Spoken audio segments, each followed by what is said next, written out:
Well, as I mentioned earlier, I am filling in last-minute change, and I made a comment quite a while back when I had to fill in one other time that on last-minute changes when I was filling in, I was going to pull from Pastor Jaron's series on the disciples that he had started doing on communion Sabbaths. This isn't communion, but I'm just pulling from one of his sermons again. So I like to give credit where credit is due. So the bulk of this is originally work that Jaron put together. I did make a few tweaks in it, but the bulk of it is Jaron's. The Pessimist. I'm sure all of you know someone who is a pessimist. Now, to be clear, I'm not talking about anyone in the room, no pointing fingers at anybody. We'll keep our thoughts to ourselves. But I do want to describe for a few moments the dictionary definition of a pessimist as we get started this morning. According to dictionary.com, a pessimist is a person who habitually sees or anticipates the worst or is disposed to be gloomy. A pessimist is someone who has a negative outlook towards life, and everything is framed in this negative mindset. Webster's dictionary defines pessimism as an inclination to emphasize adverse aspects, conditions, and possibilities, or to expect the worst possible outcome. Pessimism is the antonym or exact opposite of optimism. Did you know that there is an optimistic way to look at pessimism? Pessimists never get their hopes up, never set their goals high, and always anticipate the worst. So when that said event happens, it's never as bad as they made it out to be, and so have to be less depressed about it. If an optimist thinks he's going to get 90% on a test, a pessimist thinks he's going to fail, and they both get 70%, who's going to be happier about it? Now, that might be a miserable way to live. Why look on the negative side all the time? I'm sure all of us would like to be somewhere in the middle. There are some people who are such an optimist that they always bite off more than they can chew. They can't understand why things never go as good as anticipated. So being somewhere in the middle would be that ideal place. So now that we've figured out that pessimist, what that is, let's take a look at the disciples. All of them had different personality traits and characteristics about them. But today, as you might have guessed, we're going to talk about the pessimist in the group, because any group of a decent size is going to have at least one in the group. That's just the way human nature works. And that's what I love about Jesus, because as he brought this group together, he didn't exclude anyone based on their personality traits. He doesn't vote people off the island because of their character or personality issues. They are welcomed with him all the time. And we do the same thing here. We don't exclude someone because their personality rubs someone the wrong way. We don't disfellowship somebody because they offended somebody else. This isn't Survivor where we get to vote one another off the island. We'd all be doomed in that case, and I might even been voted off a long time ago. The disciples each had varying personalities.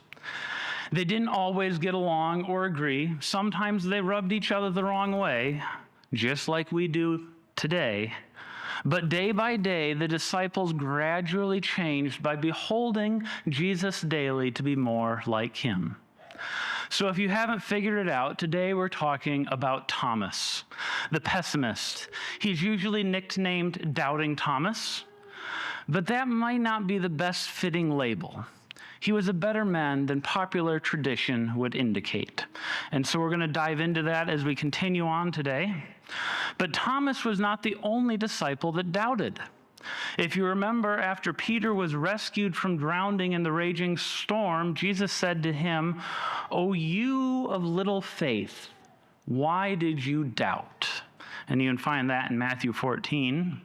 We don't call Peter Doubting Peter. I mean, how would you like it if we started, you could have a Doubting Mickey, an Unbelieving Joe. How would you like it if we put those labels on everybody? It'd get old pretty quick. If you look at another instance, another time you can find in Luke 24, after the resurrection, all the disciples were gathered together except for Thomas, and Jesus appeared to them and said, "Why are you troubled, and why do doubts arise in your hearts?" So just a couple examples. Doubt was there with everybody. In fact, most of the disciples did not initially believe in the woman's story of resurrection until they found out for themselves. It's probably fair to say, however, that Thomas was somewhat of a negative person. He tended to be anxious. He anticipated the worst all the time. Pessimism, rather than doubt, seemed to be his besetting sin. Now, Thomas is only mentioned once in each of the Gospels of Matthew, Mark, and Luke. And each and only time he is mentioned in those respective Gospels, he is only named with the other 11. If it wasn't for the Gospel of John, we would have very little firsthand information about many of the disciples. So today we're going to be spending some time in John, in the Gospel of John, to see what we can learn about Thomas.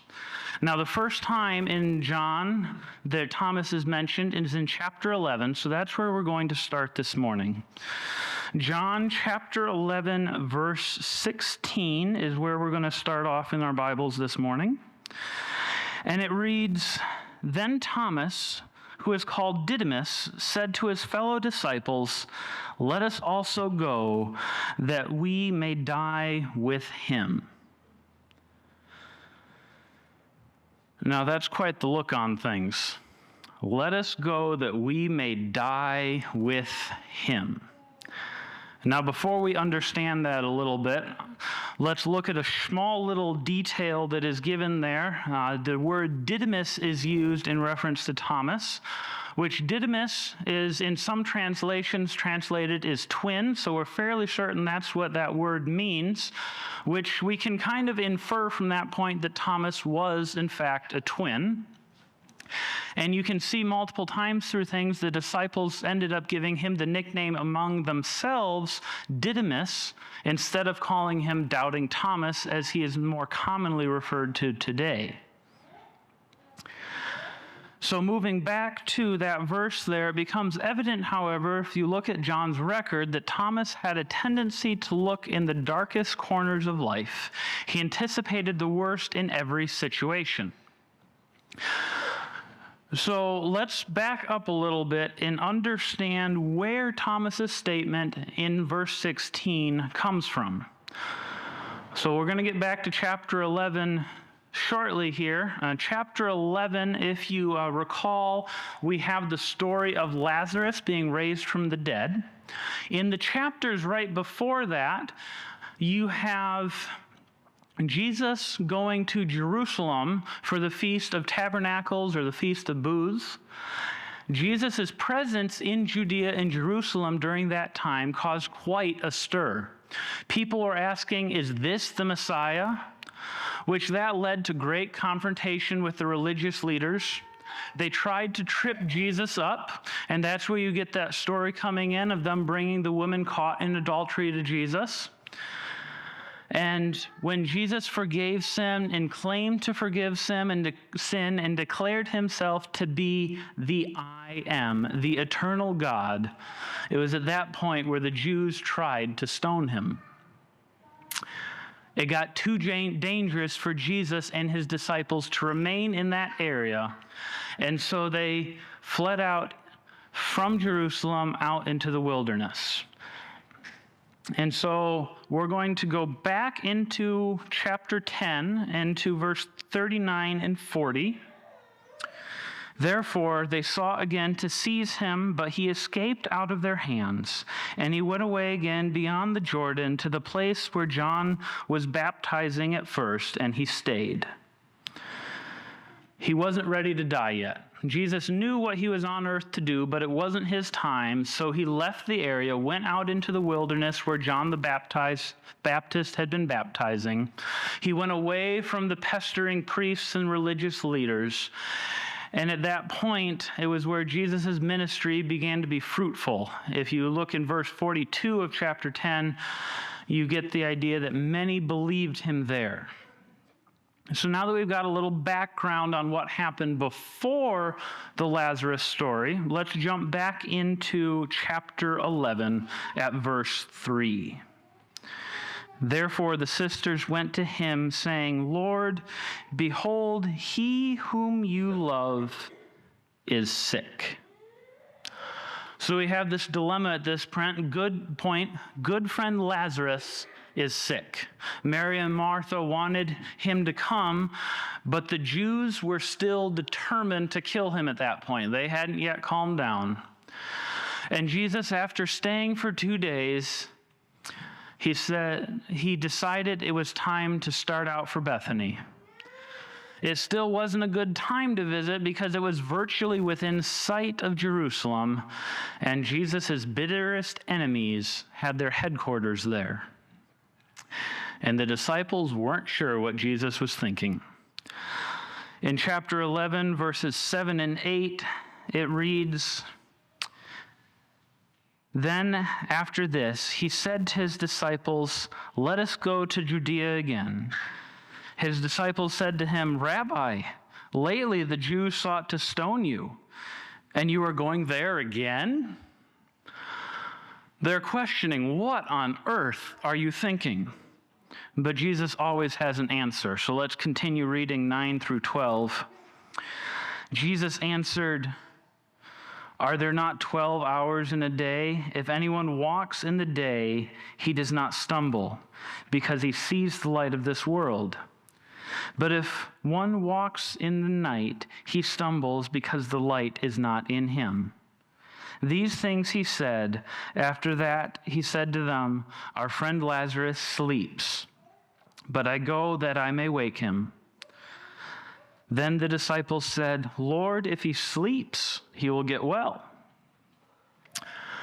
And they're playing right into it. Human nature, we're all used to it. We get sick, somebody sleeps for a while, they feel better. The disciples are right there at that point. He's sleeping. He's going to get better. He's fine. He's on the road to recovery. Why exactly do we need to go? It's not safe. But we've already read ahead and we know what's going to happen. Verse 14 through 16 now. Then Jesus said to them plainly, Lazarus is dead. And I am glad for your sakes that I was not there, that you may believe. Nevertheless, let us go to him. And now verse 16.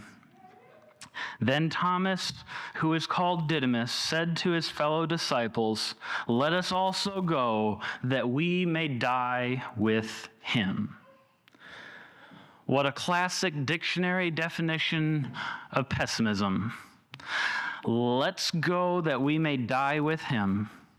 It's like the pessimist in the group when you go camping. Let's go freeze and get eaten by mosquitoes.